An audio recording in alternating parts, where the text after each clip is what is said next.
ওই অন্ধকার কবরে যারা সুন্নতের আমল নিয়ে যাবে, নবী বলেন কবরের মধ্যে নবীকে দেখাইয়া বলবে, এরে কবরওয়ালা চিনো, নবীর চিননি। নবীর যারা সুন্নতের আশিক এরা দেখা মাত্র চিনে ফেলবে। নবী বলেন চিনা মাত্র বলবে, এই তো আমার মায়ার নবী, হাজা মুহাম্মাদুনা সাল্লাল্লাহু আলাইহি ওয়াসাল্লাম, আমার মায়ার নবী। এই নবীরে দেইখা দেখতে পারি না, তবে আলেমের কণ্ঠে বয়ান শুনিয়ে টুপি পরলাম, নামাজ পড়লাম। ও নবীর আশিকের দল, আল্লাহর নবী বলেন সাথে সাথে আমার আল্লাহ গাইবী আওয়াজ দিবেন, ও কবরের ফেরেশতা, আমার বান্দাটারে আর কষ্ট দিও না। দুনিয়াতে আমার বান্দা কম কষ্ট করে নাই, রাতের বেলা ঘুমাইতে পারে নাই, যখন পশু পাখি ঘুমায় গেল, নদীর মাছ ঘুমায় গেল, আমার বান্দা বান্দি ঘুমায় গেল, গাছের পাতা পর্যন্ত নীরব হয়ে গেল, পশু পাখিরাও ঘুমায়, জঙ্গলের মধ্যে কোনো কোলাহল নাই, সব জায়গায় আওয়াজ বন্ধ। ওই সময় আমার এই আশিক বান্দা সুন্দর করিয়া অজু বানাইয়া জায়নামাজে বৈশা সিজদায় পড়ে পড়ে কান্না করেছে, আর আমি আল্লাহর দরবারে দোয়া করেছে, আমি আল্লাহর মহব্বতে জিকির করেছে। এখন আর কষ্ট দিও না, তাড়াতাড়ি কবরে বেহেশতের বিছানাটা দিয়া দাও, কবরটাকে 3.5 হাত রাখবা না, বড় একটা বালাখানা বানায় দাও, জান্নাতের সাথে রাস্তা খুলে দাও। আমার বান্দা এখন ঘুমাবে, কিয়ামত পর্যন্ত আরামে ঘুমাইতে থাকবে, কেউ ডিস্টার্ব করবে না রে ফেরেশতা। নবী আফসোস করে বলে, এ যুবকেরা, আজকে কি মনে করতেছো আমরা টুপিদারির কারণে বুঝি বোকা হইয়া গেছি? আল্লাহর কসম, আমাদের মাথা নষ্ট হয় নাই।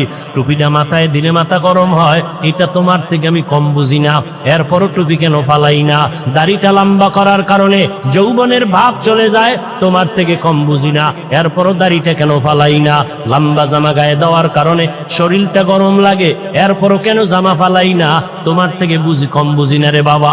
সবকিছু বুঝার পর কেন এত কষ্ট করিয়া নামাজ পড়ি, কেন টুপিটা মাথায় রাখলাম? আজকে যদি আমি তোমার মতো স্বাধীনভাবে প্যান্ট শার্ট টাই লাগাইয়া দাড়িটা কামাইয়া মাস্তানি ভাব নিয়ে রাস্তায় সন্ত্রাসী করতাম, বহু টাকাওয়ালা সন্ত্রাসীরা আমারে ভাড়া কইরা নিয়ে ব্যবহার করত। কিন্তু না রে বাবা, চিন্তা করে দেখলাম, আল্লাহর কোরআন পড়লাম, নবীর কথা দেখলাম, একটা কথা মিথ্যা নাই। কত বেঈমানেরা আল্লাহর কোরআনে ভুল বের করার জন্য পাগল হইয়া হন্যে হয়ে দেখলো, আজও পর্যন্ত একটা ভুল বের করতে পারে নাই, বরং বহু বেঈমানেরা কালেমা পড়ে মুসলমান হয়ে গেল। কয়দিন আর দুনিয়ার বাহাদুরি, ওই চেয়ারম্যান সাহেব কত বাহাদুরি করে, 5 বছর পরে আর বাহাদুরি থাকে না, এমপি সাহেবের বাহাদুরি থাকে না, আমার মাওলানাগিরির বাহাদুরি, ও বাবা যেদিন চক্ষু বন্ধ হয়ে যাবে ওই দিন সব বাহাদুরি বন্ধ হয়ে যাবে। আমাকে সবাই কবরের দেশে নিয়ে যাবে, আমার আপনজনেরা গায়ের গেঞ্জিটা পর্যন্ত বেলেট দিয়া কেটে রাখবে। ও আল্লাহর বান্দারা, তুমি আর কয়দিন বাঁচবা? মনে করছো 25 বছর বয়স, আরো 25 বছর বাঁচবা। তোমার এক বন্ধুর নামটা তুমি জানোনি? Michael Jackson. একটা গান গাইলে, ইংলিশে গান গাইতো, $1 কোটি হাদিয়া পাইতো। ওই মাইকেল জ্যাকসন কণ্ঠশিল্পী আমেরিকার, একটা গান গাইয়া গাইয়া জনসমুদ্র যখন পরিণত হয়ে গেল, মাইকেল জ্যাকসন চিন্তা ভাবনা করে দেখলো, আমার টাকা পয়সা আর ভক্তবৃন্দের অভাব নাই, আমার নাকি একবার মরা লাগবে, তবে আমি আমার ইচ্ছা মতো মরতে চাই। বলে কেমন মরবি? মাইকেল কয়, আমি 150 বছর পর্যন্ত জমিনে জিন্দা থাকবো, এর আগে আমি মরতে চাই না। 150 বছর পর্যন্ত বেঁচে থাকার জন্য মাইকেল জ্যাকসন যত ব্যবস্থা নেওয়া দরকার নিল। 20 জনের উপরে ডাক্তার তারে অল টাইম পাহারা দেয়, একটা খানা শতবার চেক করে খায়। মাইকেল জ্যাকসনের চেহারাটা বাঁধাই করে নিল, যেন যৌবন ছুটে না যায়, খালি হাতে কারো সাথে সাক্ষাৎ দেয় না, জীবাণু যেন ঢুইকে আমার মৃত্যুর মুখে ফালাইয়া না দেয়। এই মাইকেল এত কিছু ব্যবস্থাপনা করলো, 150 বছরের আগে সে মরবে না। আল্লাহ কয়, আমার সিদ্ধান্ত কেউ রদ করার ক্ষমতা নাই, আমি আল্লাহ সিদ্ধান্ত করে নিলাম।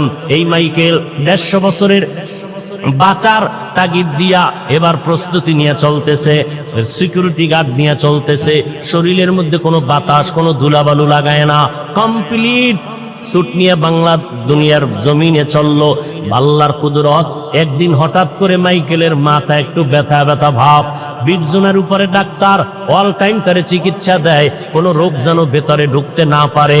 হঠাৎ করে বিছানায় শুইয়া ঘুম পড়ল, একটু আরাম করতেছে, তখন তার বয়স মাত্র 50-এর কোঠা পেরিয়ে যাচ্ছে।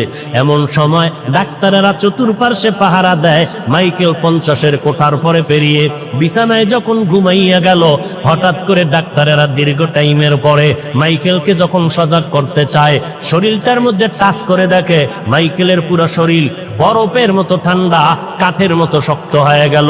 ডাক্তারেরা চিৎকার দিয়া কয়, মাইকেল আর জমিনের মধ্যে জিন্দা নাই, আমরা অনুভব করলাম না মাইকেলের জীবনটা কখন চলে গেল।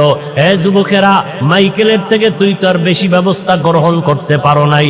আল্লাহ যেই যৌবন দিছিল, যেই শক্তি দিছিল, মোবাইল চালাইয়া নিজে ইচ্ছা করিয়া সেই পার্টস গুলো নষ্ট করলি। তোর পায়ে 2টা হাত দিয়া